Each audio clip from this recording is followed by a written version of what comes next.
Welcome to the Deep Dive.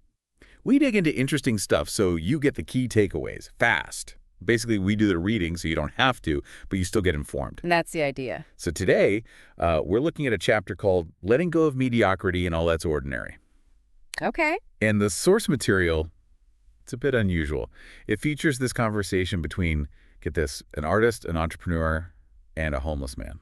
Right. That's the hook, isn't it? Unexpected wisdom. Totally. And they cover, well, everything from demanding super high standards to personal growth to why your morning routine is maybe more important than you think. And it's the homeless man who offers some of the most profound ideas here. Exactly. Which leads to the question for you listening. Yep. Ever feel like you could be doing more, achieving more, but you're kind of stuck? Stuck in routines or maybe around people who don't really, push you? Yeah, that feeling of untapped potential. Let's dive into it. Okay, so what jumps out right away is how this challenges our usual ideas about where wisdom comes from. We look for the CEOs, the gurus. Right, the established figures. Exactly. But here, the insights come from someone on the margins. And his core message from the get-go is this intense focus on ultra-high quality. In everything. Everything. Business top players, disruptive products, ethical service, raving fans, but also personal life. Like what? Best food, thoughtful books, inspiring spaces, enchanting places, and the people around him. They have to fuel joy, peace, inspire growth. It's relentless. It's a whole ecosystem of excellence he's building or demanding. Yeah. He connects it to business directly. Can't build a great company with average people. Okay, that makes sense. Pretty standard business advice, yeah. But then applying that same standard to your food, your reading, your friends, Yeah. that's intense. It's integrated. Totally integrated. And then he drops these terms: mindsets, heart sets, health sets, and soul sets. Right. Tell me about those. Sounds a bit Yeah. jargony. Or maybe profound. Well, he frames them as revolutionary for, empire builders and world builders, things people don't talk about enough. So what are they roughly? Mindset is your psychology, your beliefs. Heart set is your emotional life, your values. Health set, pretty obviously, is physical well-being, energy. And soul set is your spirituality, your purpose. Okay, so mind, emotion, body, spirit. But framed for high achievers. Seems like it. And then he says something really interesting about business itself, that uplighting humankind. That's the real game. The master sport of business, he calls it. Yeah, and the purpose of commerce is actually to serve. Money, power, prestige. Those are just byproducts. Wow. Okay, that's a different take than you usually hear. He learned this from someone. An old and remarkable friend, apparently. This really flips the script on purely profit-driven motives, doesn't it? It really does. It positions business as a potential force for good, with service at its heart. And those sets, mindset, heart set, etc., suggest you need to be whole and aligned to really make that kind of impact. Okay, so then there's this moment. He closes his eyes, says something. Own your morning. Elevate your life. That's the one. And poof, a white paper appears in his hand. Yeah, a bit theatrical maybe, but memorable. Definitely memorable. Hey. And this paper, it has an image on it, like a visual representation of that phrase. Exactly. Something the artist and entrepreneur find really compelling. It drives the point home. And after that, he talks about the hero inside everyone, inside you. Right. That genius we all had, but it gets suppressed by, societal limits, fears. And he invites you into this secret reality, a place where masters live, where you can rediscover your own powers. It's very aspirational language, isn't it? Tapping into that desire for more. It really is. And the whole white paper thing, it definitely makes the message stick. Mm-hmm. It emphasizes the weight of the wisdom being shared, even if it's a narrative device. He also brings in art, right, and environment. Yeah, connects it back to rising above the ordinary. He quotes Pessoa. About art freeing us by letting us feel others' suffering. Exactly. And Van Gogh dreaming because of the stars. So our surroundings, the art we consume, it all feeds into our ability to transcend the mundane. Precisely. It reinforces his earlier point about curating your environment, but broadens it to include aesthetic and emotional input. It's about feeding your soul, essentially. Then the conversation takes a turn, gets quite personal. Yeah, he shares his own struggles, being knocked down and kicked around, sickness, attacks, abuse. It's pretty raw, especially compared to how he seems now. But that's the point, isn't it? He frames that pain as the path. Pain is the doorway into deep. And tragedy, nature's great purifier. Right.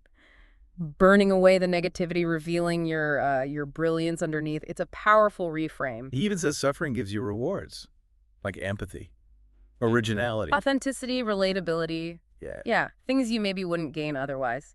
And he uses that Jonas Salk quote. I have conquered my nightmares because of my dreams. It ties it all together. Adversity isn't just something to endure, it's something that can forge you, It's definitely not sugarcoating things. It acknowledges the hardship but finds purpose in it. which feels more real, more relatable than just saying, be positive. Okay, so this leads kind of naturally into the morning routine stuff. Huh.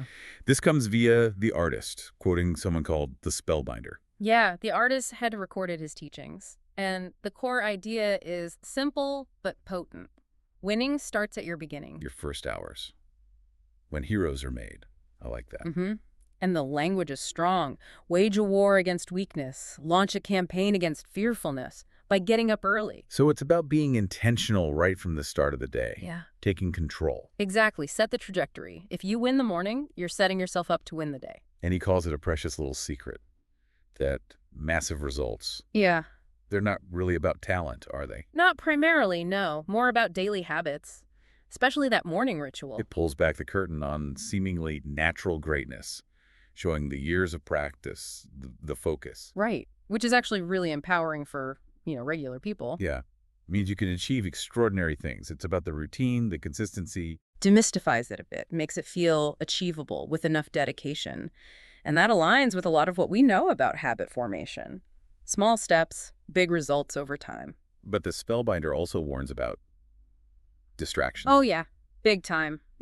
Piracy of your mastery, he calls it. All the pings, the notifications, digital dementia. Digital dementia. Wow. Okay, so resist that stuff. Heavily resist it.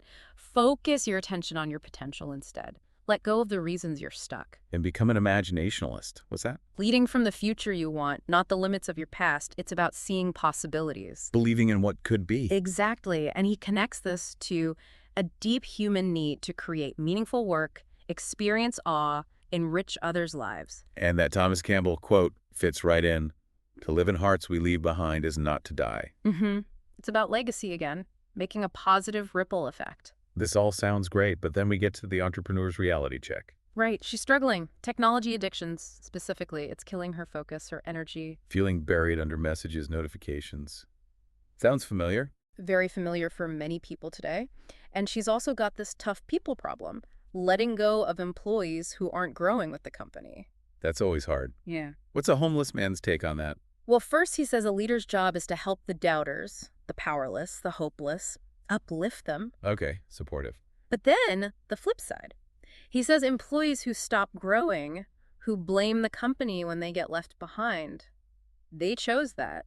It's personal responsibility. Oof, tough love there. Yeah. And the entrepreneur admits she feels immense pressure, like she's never going fast enough, referencing Mario Andretti. I remember that quote.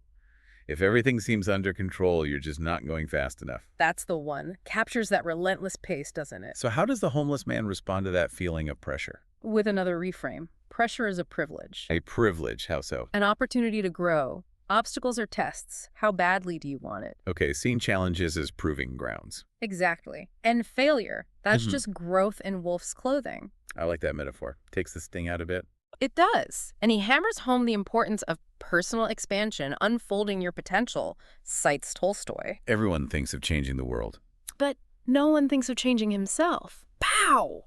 Right? It all starts inward. So the internal work is paramount. Absolutely. He shares stuff from his mentor, too, like the fearful part of you. It has to be crucified so the stronger part can be reincarnated. Whoa. Intense imagery. Very. And another one. To find your best self, you must lose your weak self. Continuous improvement, self-reflection. That's relentless self-development. Yeah. And that Norman Cousins quote about tragedy. The tragedy of life is not death, but what we let die inside of us while we live. It's a call to stay vital, to keep growing. So if you fix your relationship with yourself, Yeah. everything else follows. That's the core idea. Your primary relationship is with yourself. Transform that, and your external world relationships, work, income, impact transforms too. Makes sense. Why do people avoid that inner work then? He has a theory. Yeah, a challenging one. He suggests many avoid solitude because deep down they kind of hate themselves for wasting their potential. Ouch. That's blunt. It is. And he also throws in a jab about too much TV eroding imagination. Okay, so less passive consumption, more active inner engagement. Seems to be the message. Be comfortable being alone with your thoughts. But the artist pushes back a bit, Yeah. right? Feeling overwhelmed, cynical, Yeah, and the homeless man doesn't dismiss it. He says, flat out, life isn't easy. acknowledges the struggle. Yes, and acknowledges that upgrading your life, your skills, Yeah. it is uncomfortable. It's supposed to be, sometimes. But the key takeaway is, The soreness of growth is so much less expensive than the devastating costs of regret. so short-term discomfort versus long-term pain of what if, Yeah. that puts it in perspective. It really does. Choose your hard, basically. He also talks about a shift around midlife from seeking approval. Yeah, the first 50 years or so often spent chasing social validation, legitimacy. Then you hit midlife, mortality sinks in. And things change. Big time. You start thinking more about being true to yourself, building a legacy. It moves from me to we. From selfishness to service. And simplifying. Adding value, subtracting complexity, finding joy in simple things. Beauty, gratitude, peace. Nurturing connections, the victory of giving. Exactly. And he even hints at a kind of immortality through loving life and acts of kindness, leaving that positive mark. It's a mature perspective on what truly matters in the end. Definitely. A shift in priorities. And somewhere in there, he shares a simple piece of advice he got on an index card. Oh yeah, the index card wisdom from when he started his first company. What was it again? All change is hard at first, messy in the middle, and gorgeous at the end. Simple but profound. Captures the whole arc of transformation. Totally. A good mantra for anyone going through change, which is everyone, eventually. Then the spellbinder pops up again, with a critique of modern society. A sharp one, yeah. Observing how people build identity externally, possessions, comparisons to fake online lives, measuring self-worth by net worth. The comparison trap. It's brutal. It really is, and he warns against that thought. Just because it hasn't been done doesn't mean it can't be done. So don't let perceived limits hold you back. Right. And he has this term, drama mamas. What does that mean? People stuck in victimitis excusitis, always complaining, never creating. We probably all know someone like that, or been like that sometimes. Probably. His advice, build antibodies to combat any form of average. Don't settle. It's a constant call to elevate, isn't it? Relentlessly so. And he applies this to leadership, too. Saying's not just for the big names. Exactly. Leadership is for everyone. It's not about title. It's about commitment. Commitment to mastery, resisting mediocrity. Making a difference where you are. Yeah. Putting out brave work. Yes. Driven by impact, not just income. Laboring for the impact. Yeah. That's a powerful distinction. It shifts the whole motivation, doesn't it? He uses an example of commitment, Khalil Gibran. Yeah, how Gibran spent years refining the prophet word by word, that level of dedication. And the spellbinder says anyone can be that kind of leader just by showing up consistently, bringing their best. And victory is guaranteed through daily rituals. Profound daily rituals, practiced consistently. Which brings us back to the morning. The 5 a.m. club. Introduced as the ultimate starting point. The mother of all routines. Why the mother? Because getting that right apparently elevates everything else. It's the biggest needle mover. So each early morning is like writing a page of your legacy. A chance to unleash your brilliance. That's the framing. And a call to not let past pain define your present potential. Reclaim your genius. Become a champion of your craft. A warrior for growth. A guardian of unconditional love. It's very aspirational, very empowering language. And he promises synchronicity. Miracles. Impossible miracles. For those who embrace this path of mastery, things just start aligning. It's a compelling vision. A bit mystical, maybe? Perhaps. Or maybe just describing the state of flow and alignment that comes from deep commitment and inner work. And finally, he wraps it up with that George Bernard Shaw quote. The one about true joy being used for a mighty purpose, being a force of nature. Yeah, wanting to be thoroughly used up when you die, not resting out. It's intense. Life belongs to the community. It's a privilege to serve.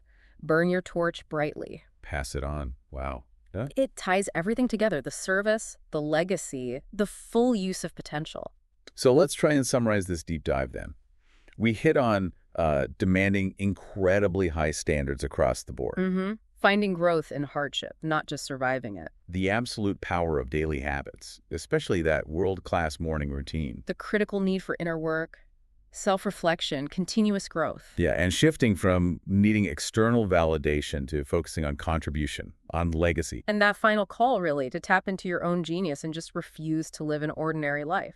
Right. And this whole dive, it was designed for you, the learner, to grab these big ideas, get those aha moments Yeah. without feeling totally swamped. Hopefully distill the essence for you. So here's something to chew on. What's one impossible thing you could maybe allow yourself to believe before breakfast tomorrow? Ooh, good And question. building on that, what tiny step, like really small, Yeah. could you actually take tomorrow morning to start owning it, to start elevating things? And maybe, what ordinary thing are you ready to just let go of? Yeah. What needs to go to make space for the extraordinary? Lots to think about there. Definitely. Worth reflecting on these ideas, maybe even going back to the source if it resonated.